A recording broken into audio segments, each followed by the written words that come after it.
That's exactly why her work belongs inside of the Sovereign Kitchen Society. Sovereignty is the identity that you build when you show up every single day for the things that matter most. I'm talking about your family, your food, your work, your land, and your purpose. Abby is the heart and the hands behind Ruckle Heritage Farm, one of the oldest working farms in British Columbia. Her book, Radical Farm, strips away every romantic idea that we have about homesteading and shows us the truth that real food comes from responsibility. It shows up in discipline, responsibility, learning, failing, trying again, and of course, letting the seasons shape you into someone who lives in harmony with the natural world. Her life is the living embodiment of what we talk about here in the Sovereign Kitchen Society. The way food, sovereignty, land stewardship, healing, and identity all weave together. You do not have to own a farm to be able to relate to her message. You just have to be someone who wants to reconnect with the source of your nourishment and the truth of who you're becoming. This radical farming, this sovereignty, it's exactly why why Abby's wisdom is such a gift to our community. Abby, thank you so much for being here. Thank you, Molly. What a nice introduction. I appreciate being here. Oh, thank you. I wanted to ask if you wouldn't mind just opening up by sharing a little bit about how the land has become a mentor to you. And some of maybe the first lessons that you can recall when you moved back onto the farm and started working, like some of the really precious moments that were your greatest teaching opportunities. Okay, sure. Um, so I love all that you were saying about just the seasonality of farming and being part of nature. I think that is the true gift of homesteading and farming, ranching, is that ability to connect with the land. And coming here and working with animals, was around a lot of farming throughout my life, but I had moved away. I was living in California and we were doing some level of urban homesteading. We'd started a garden and we had chickens, and then the opportunity to come back and farm at Ruckle with my parents presented itself. So my mom has been here since my last year of high school, and my stepdad, Mike Lane, has been here for 35 years. So they have just this wealth of knowledge and experience. And so we came and started farming with them about 5 years ago. And I am a former vegetarian, and I had gone back to eating meat, and then I had started, I mean, dabbled in veganism in Los Angeles and really a lot of disordered eating, unsure of where to be because it wasn't truly fueling my body and my brain. And getting to a real food diet was really extraordinary in healing my own relationship with food, and really being so I was experiencing so many of those health benefits. And we came to the farm, and I could, you can see just the how much the fertility that we're offering by having animals here, and the biodiversity we're creating. And so that was all very rewarding. And then at the same time, I was really grappling with the emotional complexity of eating animals that I had raised. And so, but being in this environment and seeing those cycles of death and rebirth, intellectually I could understand so much of this, but I was having a hard time emotionally. And so then I remember one day looking out across the land and thinking, just because it's sad doesn't mean it's wrong. And so finding a lot of peace within that, but then continuing to explore all the reasons why animals are such a beneficial and necessary part of our food system. And so raising animals for food, you really start to understand the nuance of it, and how much farmers and ranchers and homesteaders are truly stewards of the land, people that care so much about animals, so much about nature, so much about our own health, we have a lot of the same goals as people who are on the other side of things, rejecting animal agriculture and seeing it as a problem to be solved.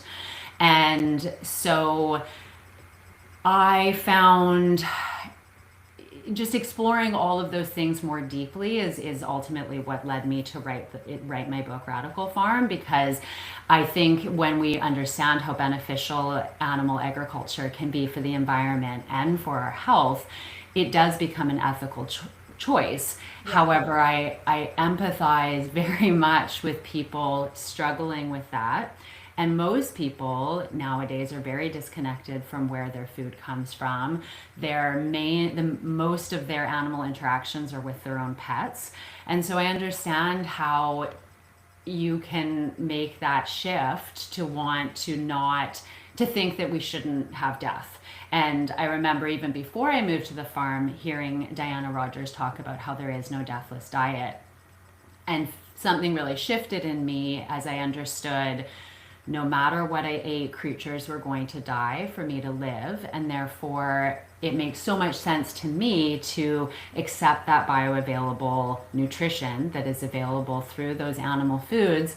And what really matters is how animals are treated, raised, and slaughtered. Yeah. And so I have come in farming, as much as it's still challenging for me emotionally, I've really come to peace with it, knowing that I can do more for animal welfare in my lifetime by supporting good farming than I can rejecting all animal agriculture. That is so beautiful. I love that. And I love that you've kind of drawn your line in the sand and decided which side. I mean, not that you have to take sides, but just that you're on the side of stewarding the land, becoming aware of where your food comes from, how it's raised, and making the choice to care for these animals the best that you possibly can, and to support other people that are doing the same. I feel Absolutely. like that can create rapid change in our food system once people Yeah, become like aware. finding, I feel like there's so much promise in beneficial holistic agriculture, and I think that we're just doing ourselves a disservice with this hand wringing over whether it's okay to eat animals or not. Like, it is an essential part of our, I mean, it's meat is the food we evolved eating. And so even, I mean, I do respect people's choices and know that they come to it for a variety of reasons. And some people, when presented with all of the facts, still won't want to eat meat. Maybe it's a texture thing or a taste thing or whatever it is, or maybe they'll eat some animals and not others. And these are all the choices that we should be free to make. Yeah. But we do deserve to make an informed choice. And I think the majority of people are either avoiding animal foods or reducing animal foods because we have been misled to think that that we'd be better off doing so for our health, or that the planet would be better off, and that ultimately animals would be better off, when in fact, if you're taking your conscientious food dollars out of the marketplace, that's less money supporting those farms that are doing great things, right? Yes. And also, I think it's worth considering, like, do you want to save that one animal that you would have eaten directly, also knowing that ultimately creatures are still dying for the other things you're eating, or do you want to make change within the system as a whole and actually uplift animal welfare and help those animals that are still in the system? And so I share a lot of what I do, because I think that these are these things that people haven't really fully thought through. And I think for a lot of farmers too, I like to give voice for farmers, because I think we think a lot of these things, but don't necessarily articulate it then even to the level of explaining it to other people. And so it's sometimes that vegan message gets sort of brushed off as like, oh, like just ignore it or block them. Those are the comments I'll get from people. But I think it's really important to have these conversations with people and help consumers make a more informed decision, because that's going to shape consumer demand, which is ultimately what drives our food system. Yeah. Very cool. So, if you wouldn't mind, if you could reflect on a couple of challenges and growth that you have experienced by doing the work that you're doing, was there a particular season or a moment that demanded the most from you, whether it be physically or emotionally or spiritually, in terms of this learning process that you've been going through, this awakening process? Certainly, the bottle fed lambs, and also we have. So on this farm, we raise cattle, sheep, turkeys, chickens. We have gardens, we have orchards, and animal agriculture is particularly my passion. And we inevitably end up with some bottle fed lambs each year for one reason or another, that the mother isn't taking care of them properly.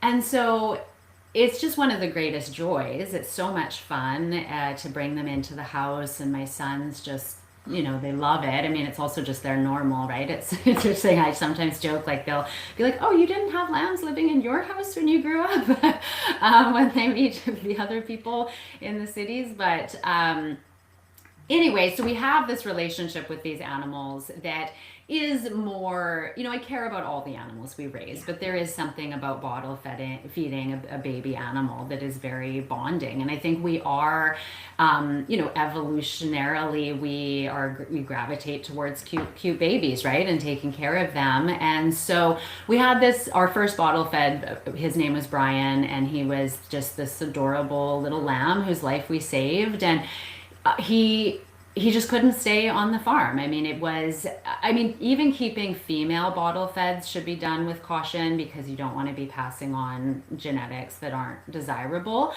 But with the males, they certainly can just become too dangerous, because they don't have the same fear of humans, or just that wariness of humans, and they want to ram things. And we've had a few that have been quite dangerous, and they got to get out. And that was the case with Brian. I mean, my little guy was about 1.5, 2 years old, and he knocked him down a couple of times. And it was just that reality again of, like, well, it's easy to humanize animals. Yeah. But I think, again, when you're farming and you're around animals, you realize how similar they are to us in some ways. They are deeply feeling creatures, but they are very different than us in other ways. And so again, it was just coming to terms with that reality of raising animals and being okay with feeling the sadness of saying goodbye, and just understanding that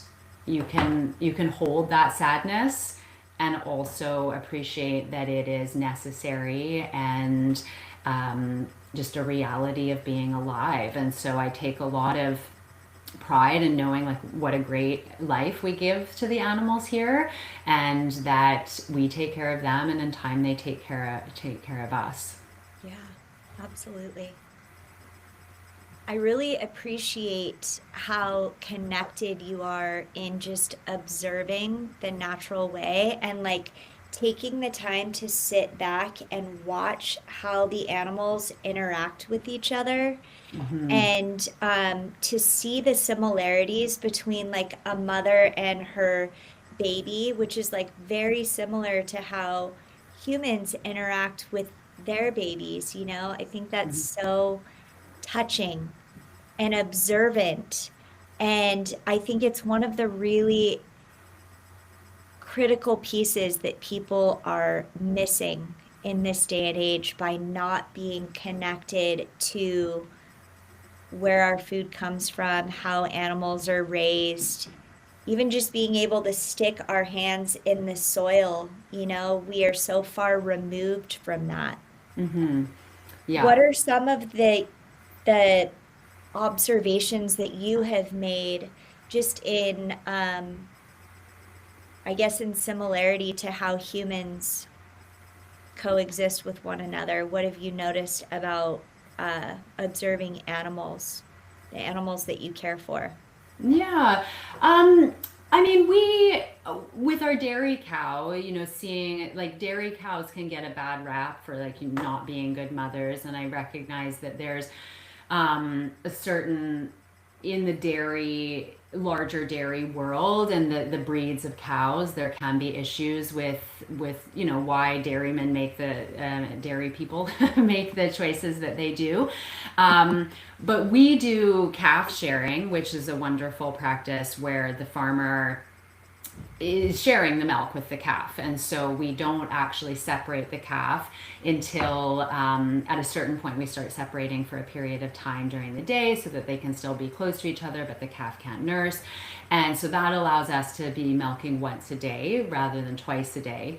You do get less cream, and there's a few other factors of why that's, it's not all positive in that doing calf sharing. But I mean, yeah, we see what a wonderful mother that our dairy cow is. But on the flip side, it's also that like animals are on a different timeline than us, and she's ready to move on, kind of get ready for the next calf at a certain point. There's a point where the male calves will start mounting their mothers. I mean, this isn't like the same sort of relationship that humans have with their babies, and that long term, and you see within the herd that again there's this caring of them for each other. And but yeah, it's not the same.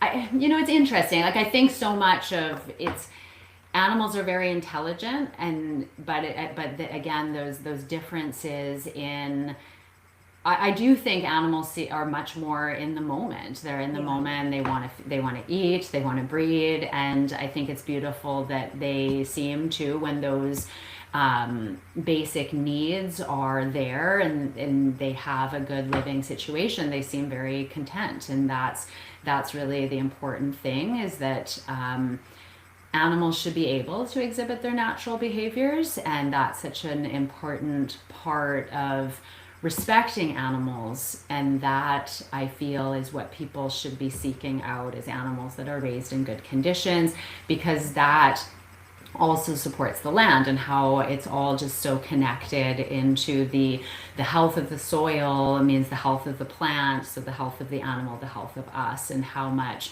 that we're learning more and more about soil health and how much it does impact the nutrient density of the food we eat, and how important that is for whether you're eating meat or you're eating vegetables. And I'm an omnivore and I eat lots of different foods, but I know that my diet certainly centers around animal fat and protein. I'm really a big fan of raw milk as well as a huge, I love cheese and butter and all of those good things. And eating all of those things with the full fat version and the saturated fat, avoiding seed oils as much as we can, and having tallow and lard it's just been so beneficial for my own health and really freeing me up from being so preoccupied with food. I think a lot of people are trying to figure out the best diet and the way, and trying to and I know I did that for so long. I had all sorts of fad diets, and then when I really got back to eating real food, I felt satiated. And when you're hungry, I'm sorry, but yeah, when you're hungry, it's really hard to make good food choices. It's hard to be productive and do all the wonderful things that we should be doing with our time, not obsessing about food in that negative way that I think so many people unfortunately are. And so that's such an important message, is returning not just to where your food comes from and connecting with that as much as possible, and that nature part that's so healthy for people, but also how much we can get back to cooking from scratch and eating food that is ingredients, not with all the additives and the preservatives and the way that things it matters how the food is grown and produced, and then it's really like all those steps afterwards into what makes up so much of what's in the grocery store and so much of what's making up people's day-to-day eating, and it's making people really sick. Yeah, 100%. I love that. I too, in high school, I dabbled a little bit with being a vegetarian. And it's very much a feeling of, or at least for me, I was at times obsessing.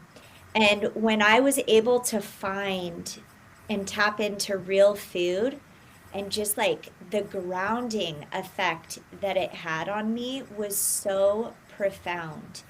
And I love the highlight of how satiating it actually is. Because I find that when I am eating whole foods, my cravings go down. I don't crave the sugar. I don't have this very like spastic kind of feeling in my mind, and I have more energy. It's all around just so beneficial. Yeah, absolutely.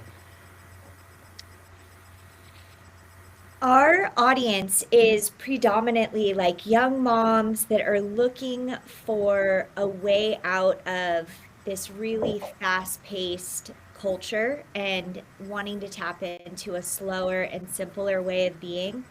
They might not necessarily be like homesteaders per se or farmers, but they do love cooking. They love caring for their babies. Can you share a little bit about how this routine of cooking real food, rooting in, slowing down, raising your kids to be in the present moment, bottle feeding their little baby lambs, like how that has helped your family and how it's helped you? I feel farming, homesteading has given me such a sense of purpose and has been really rewarding. I feel really good about providing for my family and learning these skills that they will be absorbing along the way. And I I think getting into those different rhythms, I mean, I am trying to, yeah, enjoy the moment. I think this is life's work of trying to be in the present moment. And so life is so busy, and so I am real about the fact of like, yeah, we have a lot of balls in the air, and it's not always pretty and slow and relaxed by any means. But I do love working from home. I do start my day off with trying to get up before everyone else in the household. I like to meditate while the kettle is on, and then I make my coffee and putter around in the kitchen. Hopefully, instead of going on my phone and checking social media, try to get a few things done in the kitchen, get those dishes put away, and then I sit with my coffee and I read for a little bit. And sometimes it's a novel that is just an enjoyable escape for me. Usually, I have a nonfiction book on the go to really be trying to learn a little bit more that day. And then it's just, yeah, getting into those rhythms of what the season is. And I think the seasonality of homesteading and farming is it means that things are not always the same for sure. And so I think trying to find rhythms within that, and at dinner time we try to do a gratitude list and trying to find those anchors of things we do. We have the meal together in the at dinner time. And people, I think it helps too to try to find the days that are, you try to perhaps do those tasks, like for example, like kombucha Friday. If I don't get in the rhythm of making my kombucha every Friday, the Totally. next thing I know, a month later and my scoby's grown, and Yeah.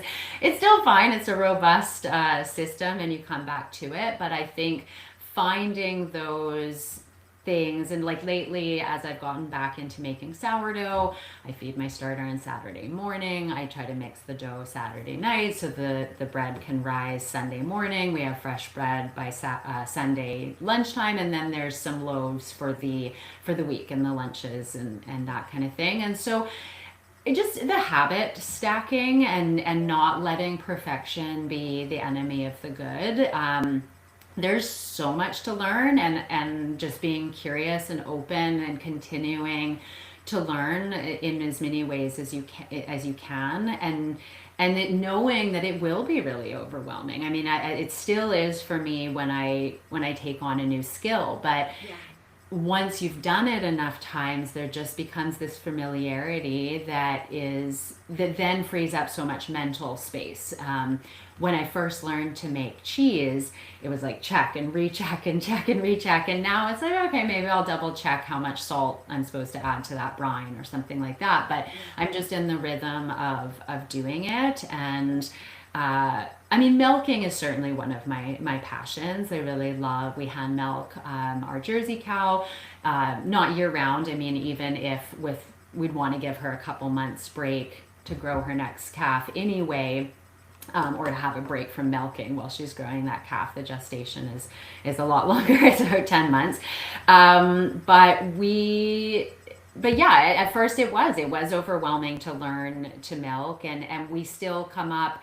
We had been really fortunate to not have had to deal with mastitis, and we had a couple bouts of that last season. And these things that are such a bummer, but you learn so much, and then you're like, okay, well now I know for next time. And inevitably the next time is a little different, and then you're learning that much more. But you just have to start where you're at. I mean, you need to start with where you're at and valuing those things and stepping away from that altar of convenience to recognize that these things they're going to take time and effort, but it's how much you value that, and how much how rewarding that is to have those things. Well, Abby, let me ask you a question. When you have challenges and difficulties arise, things that you have never dealt with before, and you're learning on the fly and you're feeling overwhelmed, who do you go to source your information? Are you looking towards your stepdad who's been doing this for 35 years? Are you going on like YouTube videos trying to figure out what to do? Do Sure. you have mentors in your area that you lean upon that have been doing this longer than you? Yeah, I mean, I absolutely think that is key, is to find that support and not be trying to go it alone. I mean, I think that certainly just not going it alone in life in general, and building these communities, and not, I think self-sufficiency is just this wonderful Yeah. uh, ambition, but at the end of the day, like, I don't like we doing it all yourself is really challenging, and we want to open that up to working within our communities and trading and sharing, and um, helping others succeed. As far as the mentorship, I mean, we've been so fortunate to come here and have the knowledge of my mom Marjorie and my stepdad Mike Lane, and how much they know. And then with milking, though, interestingly, like, they both grew up drinking raw milk. My grandpa would milk, but that wasn't something that either of them had done themselves, and so there was a lot of learning that I did. I mean, I learned how to milk off YouTube. If you can squeeze your fist, you can milk a cow. And then I got at David Asher's book, The Art of Natural Cheese Making, out of the library. And he's since written another book as well, and both of them are just fantastic. And he's just a wealth of knowledge in both dairy in general, but also the cheese making. Do you know David Asher? No. Yeah, he's one of my favorites. He's a great guy, and so yeah, learning so much. And then in doing one of his cheese courses here on the island, he does this just fabulous 5-day cheese course, which is kind of, it speaks to how great it is because getting off the farm for 5 days, no small feat, but it was so important to me to do that. And so, yeah, and then I've met a good friend in Nebraska that also milks, and so we have a chat that's ongoing, of asking questions about either cheese making or things with the cow, and then other farmers as well. We do have a vet on the island. I think that's hard. is getting it harder and harder to like have good veterinary access. But yes, that's someone else we turn to, or other farmers in the community. And I mean, YouTube and social media are ways that I learn things, but I find more that I've made connections in those ways. And then I like learning more from podcasts or particularly books. I mean, I really love that. Yeah, holding a book. Yeah, I do too. That's awesome. All right, let's get into a little bit of vulnerability because I know that that's what I totally love and I relate to. I relate so much when I hear about just real struggles that people are going through because I think we all experience that. Are you able to share a little bit about, let's see, on a very like deep soul kind of level, can you share a little bit about what the land has taught you? Like I always say in my business that owning entrepreneurship, cooking, whatever it might be, it is an inside job that manifests outwardly in the success or lack of success or like the working of whatever it is that I'm doing, the project that I'm working on. Can you share a little bit about that inner process for you and how the land has helped you learn more about yourself? Sure. I think being out in nature is so grounding for my nervous Yeah. system. And I mean, being out in nature is beneficial. Yeah, certainly for my mental health. I feel really good when I'm outside, but I think also just understanding how interconnected everything is, and those cycles of birth and death, and that my my stepdad will say everything becomes something else's poop at the end of the day. Like it's all working through this system of this cycle. And I think that's a really important thing to recognize, and in that, recognizing animals ability to be such a part of the carbon cycle. And feeding animals, you realize like they have a completely different digestive system than we do. And I know I've had people say to me like, well, I'm just going right for the nutrition. And that's not how it works. That's not how our digestive system works. Like animals are able to, I mean, cellulose is the most abundant biomass on the planet. And these amazing creatures have a 4-chambered stomach with the microbes in there that allow that to break down and turn that something we can't digest into this nutrient dense food that we can. And so that's been understanding that, I think, again, has just freed me up to get to the business of actually farming and taking care of my family, and not feeling so conflicted about what to eat, but rather that coming to peace. And I think that it's a really missing piece for a lot of people, is that ability to be connected to nature.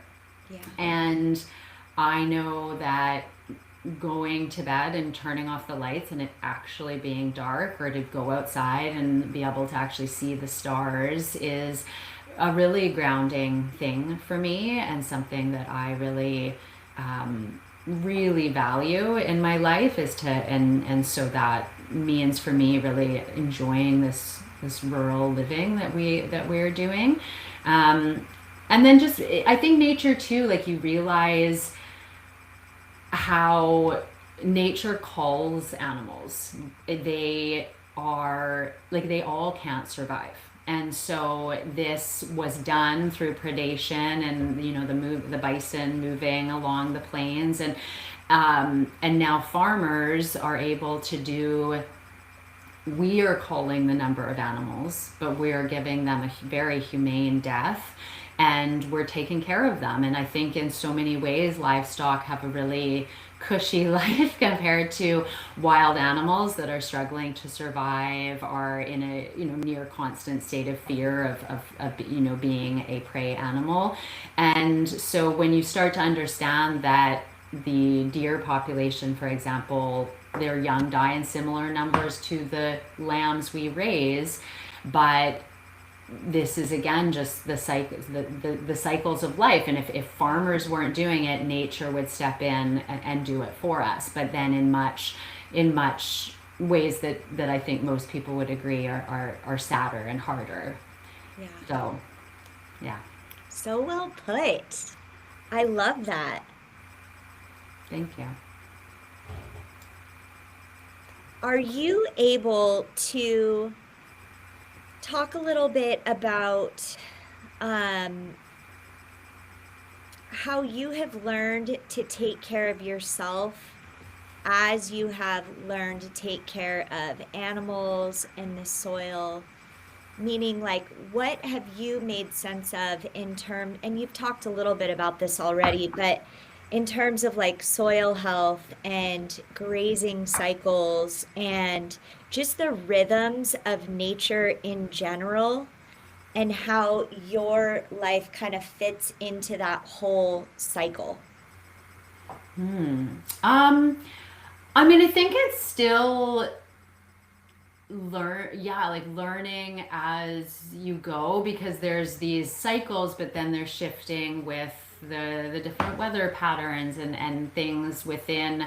But you do have the things that you expect and the times of year where certain things are happening, and I think it's it's important to the best of our ability within challenging circumstances and joyous circumstances to in it be in the moment and take it for what it is, and with a level of acceptance, and knowing that it's going to pass as well, because the good and the bad. And I do find often we reach a point where, like, oh, this is a lot, and then it's done, like, oh, Hmm. lambing, like we're getting exhausted, okay, well, we're on to the next thing, like, oh, like the haying, we're picking up hay for a whole chunk of time, and then it's over. And same with the milking or the different things. I mean, there's very few things that we do every single day. I mean, besides the more obvious, like, home rhythms of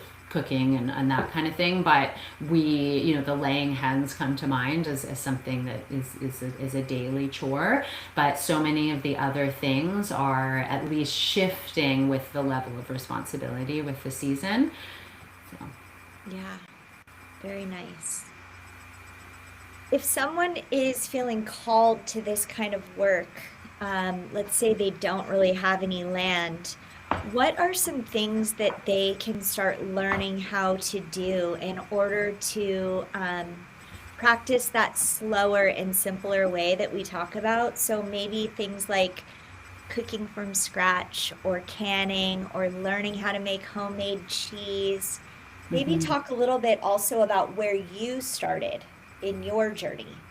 Sure, absolutely. Yeah, I mean, there are community gardens, school gardens, volunteering on a farm. There's different ways that people could seek out an in-person experience and learning from others. But as far as other ways, I think people taking a look at what do you eat, and how can you either source that more locally, or what could you cook from scratch. And I think getting a deep freeze, if you have the ability to do so, is a really great way of being able to buy meat in bulk or fruit and vegetables in season and then freeze them. And so that can help save money. And then canning has been such a great skill for me to learn, especially pressure canning, because that has really opened up this. I know really how beneficial that can be, and I'm really excited to look at all the recipes I in did your love book. how thorough your section was. Oh, good. I was Yes. like, Well, wow, this is so well written. I'm impressed. oh, well, thank you. I mean, it's such a great, I mean, again, like putting things down in print and trying to teach someone else, it is Yeah. such a great teacher for yourself of just getting really clear. And so learning to pressure can, I mean, for so long I was really intimidated by it.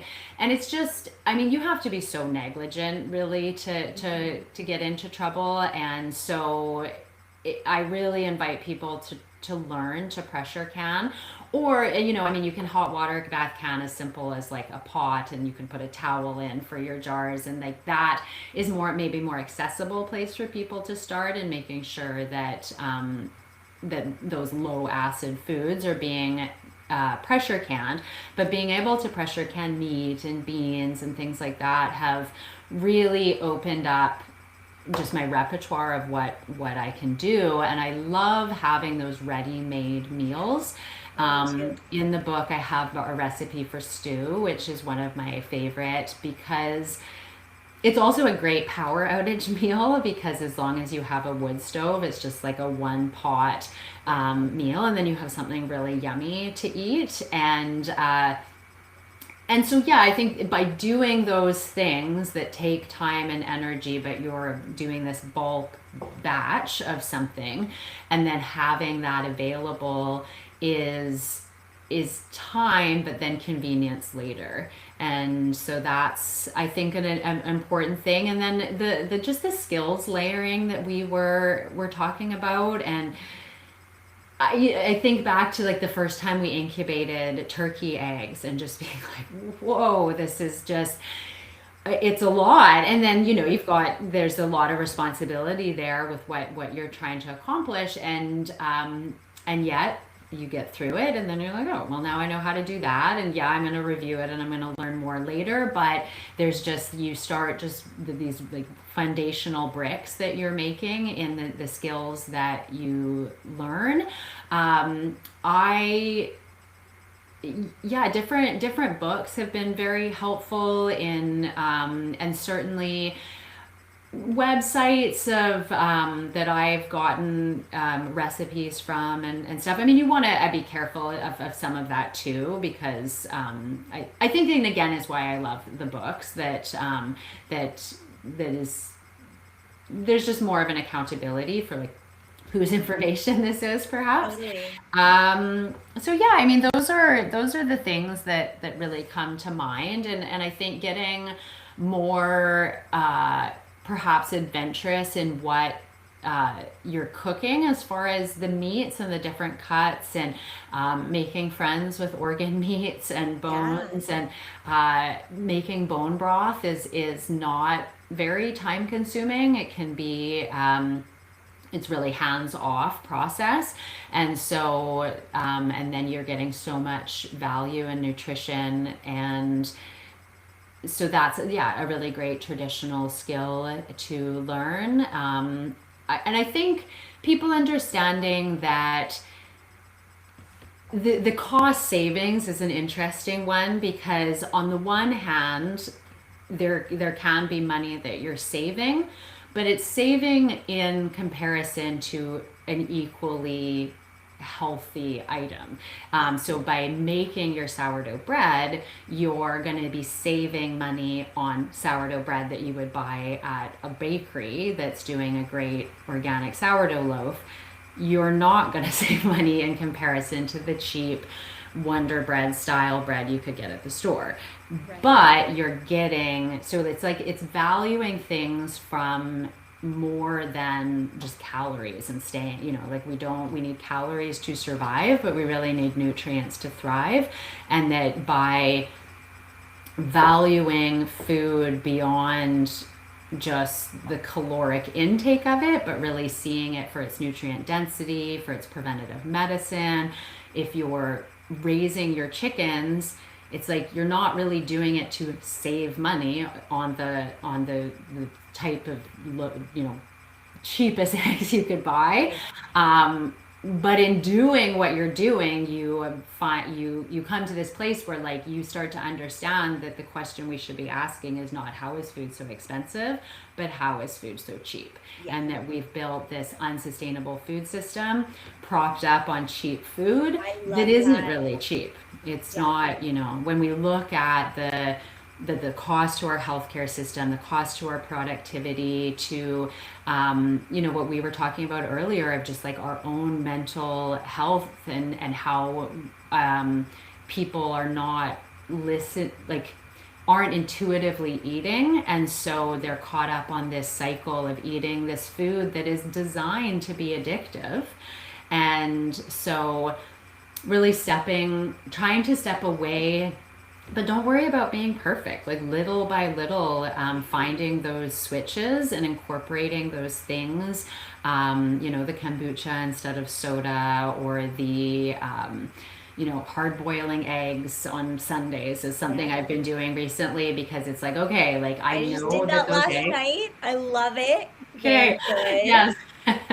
um, because yeah, you've got your healthy snack and it's ready to go. And so just finding these ways to work it into your life, and then I think you just start doing it more and more because it Yeah. becomes more familiar, it becomes more of a habit, and seeing where you go with it, and how and what feels meaningful for you to spend your time doing for that most return. Yeah, totally.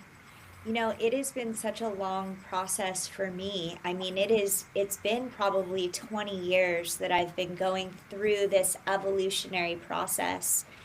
And even with my son, I noticed, because I mean, he's 9, like he loves to eat some chips and he loves to have a little bit of candy when it's Halloween or whatever. But I noticed that like I have the ability to steer him through the foods that he's eating. Meaning, when I notice that he's starting to crave a little bit more sugar, I'm like, you know what? I'm going to give you some chia with water and lemon, and you're going to drink this in the morning.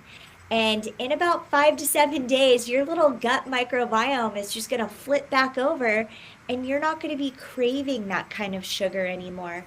So I feel like just making these very small incremental steps, much like we do when we're learning about how to eat the right way, it's like you don't want to just do some overhaul of your life. You want to be able to add things in like before you're taking all of these things away. And I feel Hmm. like these simple skills that we're learning are doing that on a Hmm. lifestyle level instead of just like a what we eat kind of level. Yeah, absolutely. Yeah, agreed. And I think planning really, I mean, the desk planner is such a essential part of organizing what you want to accomplish. And I think meal planning is such a huge part of it too. We fall in and out of that, but I always know that when we plan ahead, we have less food waste. We eat more of what we have versus more Yeah, of what we want. It's easy to be like, oh yeah, like I want to have um, burritos with the bought burrito shell, and that's great on occasion. But it's also like, okay, well, what can we have with what we actually have on hand, rather totally. than going to the store. I mean, I feel like we still spend more at the store than I would like to. And so that's something that I'm trying to move, like knowing that that will still be there. That cup of coffee I talked about, that's I got to keep that. But it's how much can we produce ourselves, or produce or source locally too, Yeah, is one of my absolutely. other goals, because I think that I am moving towards what I heard. I think it might have been Melissa K. Norris speak of as like a mature homestead, where Mhm. you come in like guns blazing, all this like energy of like how I'm going to produce everything myself, and then in time I've just realized that, like I say, like that's a wonderful goal, but it's not. I don't think it's a very realistic Realistic. one if you've got anything else going on, which most of us do. And like we're running accommodations on our farm, and there's just a lot of other things happening. But also working within that community, I think is actually what we need more than ever is not like self-sufficiency but community sufficiency, and that I'm trying to connect more with friends, and we have a great thing on the island that is this food swap, which I think there needs to be more of Yeah. more often, but where everybody brings what they grew or they have or they canned or what have you, and then you know, it's like a fun little, you know, have you ever done a cookie swap? It's like a really healthy cookie swap. You Yeah, take a little of totally. everything and you go home with this really great bounty that to you feels really exciting, but Yeah. to whoever brought it was like their extras. Yep. And so those kind of things, like those things that we can find, and start. I mean, we have one on the island, but I think yeah, we need more of them. Yeah, I think that's so beautiful. We have something over here, I mean, kind of similar in the CSA fashion. It's called Mm. Real Food Bay Area. And they pull from all these different farms. And then you have the ability to pick and choose what you want. That's all delivered to one location. But you can Hmm. get your raw milk and then your whole wheat bread and your fish or whatever it is that you need for the week. And I love the idea of doing that in our own neighborhoods. Like we just Hmm. need somebody to organize it, you know? Like if we Yeah, could have one person just be the little ringleader, and our next door neighbor has an orchard and we're growing a lot of zucchini, like we can all swap. That's absolutely. abundance right Yeah. there. And that's really the importance of having that community so that we don't have to do it all alone. Hmm. Yeah. And the power of, you know, people will bring up whether you can feed the world regeneratively, and I absolutely believe you can, and there's a lot of information as to why that is a attainable goal. But rather than so much focus really on what we should be doing on a more global level, it's like what can we do personally, and what accountability can we take in our own lives to make those small changes. And yeah, and to be that person in your community that says like, yeah, hey, let's trade things this Sunday. Yeah. um yeah, those are, That's yeah, so beautiful. Be the change that we wish to see. absolutely, yeah. So, Abby, we have just a couple minutes left. I would really love to hear where this inspiration for your book came, what the process was like. Tell me a little bit about your book, and then share with people where they might be able to find it and where they can also find you on either Sure. social media or wherever the spirit moves you. Okay. Yeah, so my book is called Radical Farm Animals, Food, and Our Future. And I first began writing it, having the idea of writing it about over 2.5 years ago. And it was to document the wisdom of farming that I was learning. And then I was sharing a lot of what I was learning on social media, and also that piece that we talked about earlier of really the emotional complexity and coming to terms with eating meat. And the backlash on social media was really staggering of how many people just so against animal agriculture, Mm. and some of it was really vicious, and other people were offering up some good points of like, you know, it takes up too much land, takes too much water, too much feed, all of these different things. But there's so much more nuance and reasons why often these things can be true but not meaningful in the way that people think they are. Like the land, for example, like how we can, animals, yes, they use a lot of land, but it's land that couldn't necessarily support other food production, things like that. And so really trying to have the curiosity and use this as an opportunity to hear where these people were coming from and make a really educated and informed choice, and to truly convince myself, if I'm being honest, of like, Yeah. this is the meaningful path. This is why I believe what I do. And so diving into, so that's actually what the part one of the book has become, is a real exploration of why well-sourced animal foods are good for the environment, for our health, and for animal welfare. And so, I talk about the low-fat guidelines and how we were really led down this path of avoiding these foods, and how detrimental that was to our health. And I talk a lot about the ethics, and this is all to give voice to farmers and to also help consumers make an informed decision, and I think also to help farmers have conviction in what they're doing, and to feel like they can articulate this to their consumers, so that we can help reshape our food system and encourage people to spend their conscientious food dollars supporting good farming, rather than feeling like they should be avoiding animal foods altogether. And then the second part of the book is that wisdom of farming, and that inspiration for people to reconnect with where their food comes from. So there's chapters on raising cattle, sheep, turkeys, chickens, both for eggs and meat, and the cattle for dairy as well as beef. There's also lots on preserving, cheese making, and then real food recipes, from bone broth and liver pate to homemade mayonnaise and beet kvass. And so it's a lot of things. And so it's actually, I think, a really great gift idea for those hard to shop for folks, because it really affects us all. And then I'm sure, yeah, there's so many people that have an interest right now, which is really important. And I think that I really appreciate conversations like this to help inspire people to take those steps in finding ways, both big and small, that they can become part of the solution. And so my book is available online through Amazon or bookshop.org. It's also in Barnes and Noble. So people can order it at their local bookstore, and then some bookstores are carrying it in store as well.